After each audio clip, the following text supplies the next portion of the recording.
5 years ago, you were broke and you knew it. Today, you make twice as much and somehow you're still broke, except now you have a better excuse.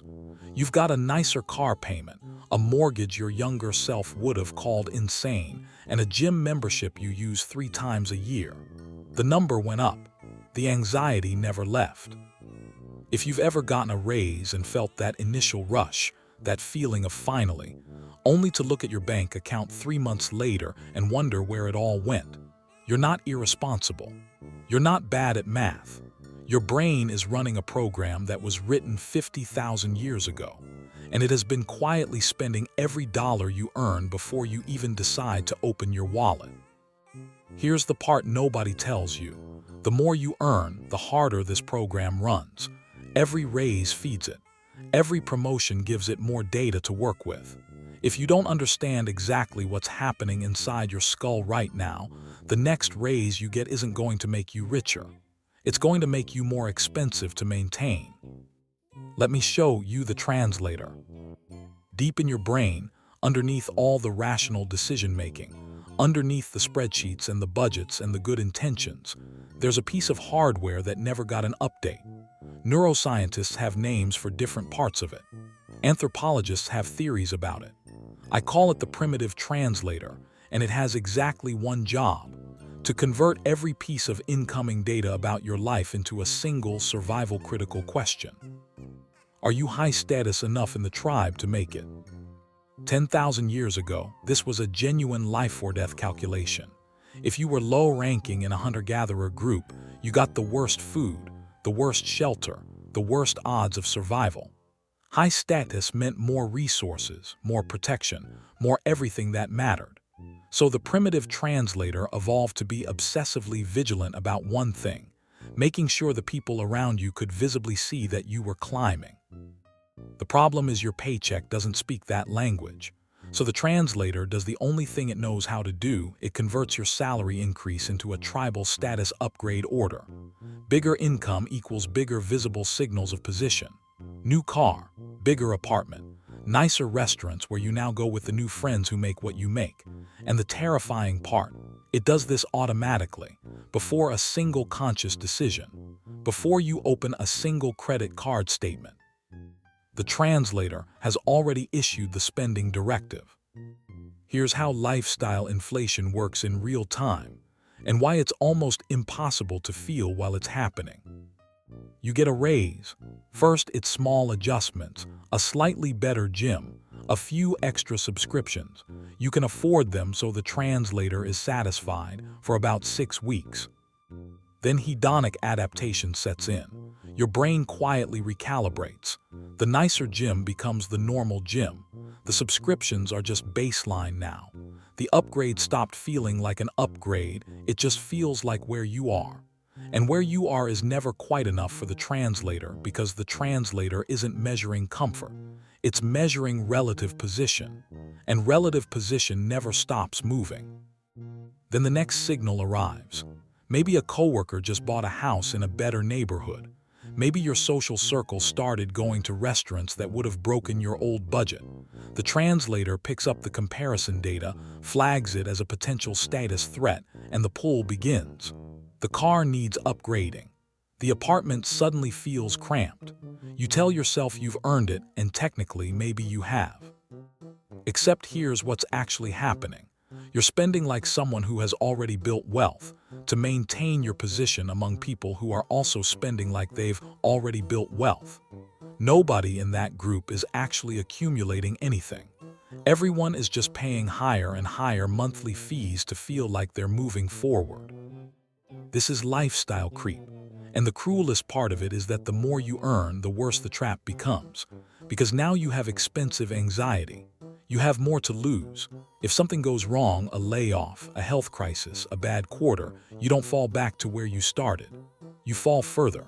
You've been upgrading the cost of your survival without upgrading your actual security.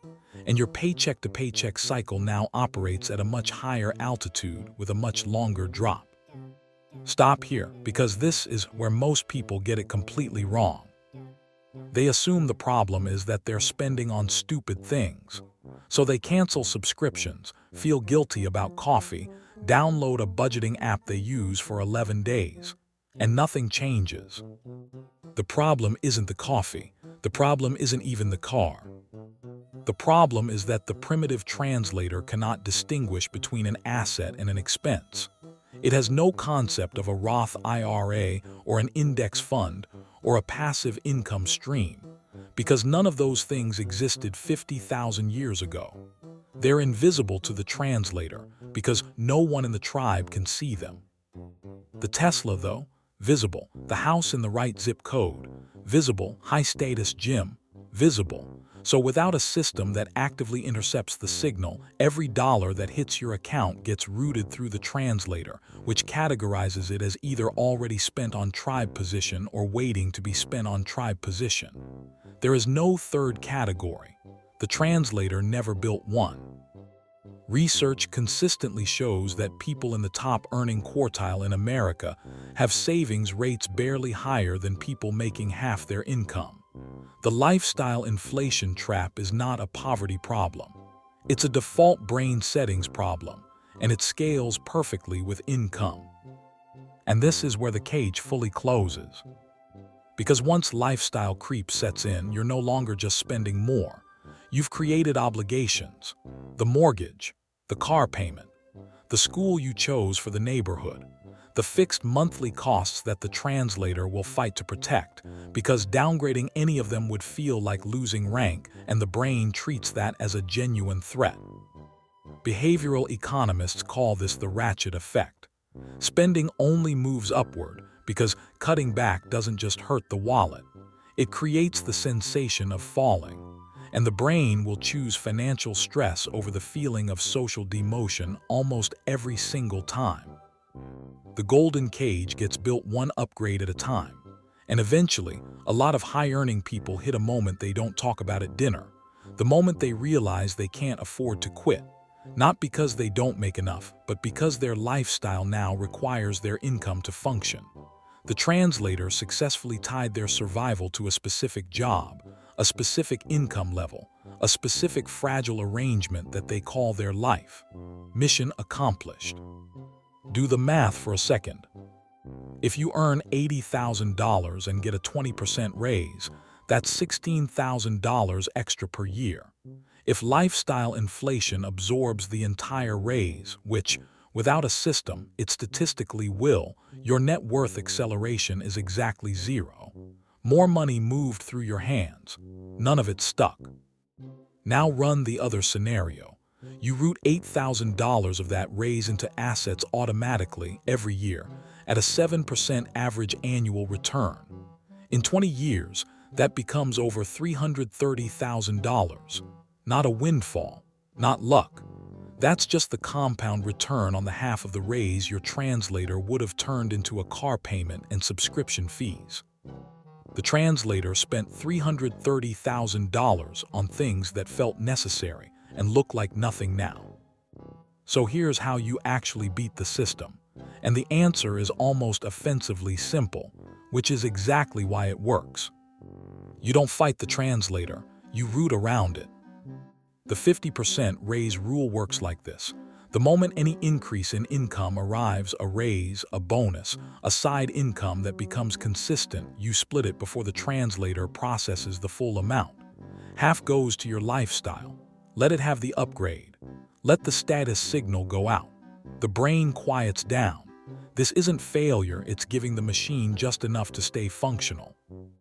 The other half gets redirected through automatic systems, into index funds, retirement accounts, or assets that compound over time before that money ever touches your checking account. The critical word is automatic, because if you have to manually choose to invest that money every month, the translator will eventually win. It has been running longer than your willpower has. It doesn't get tired, but it cannot argue with an automated transfer it never sees coming. This is how you build a savings rate that scales with your income instead of staying permanently flat.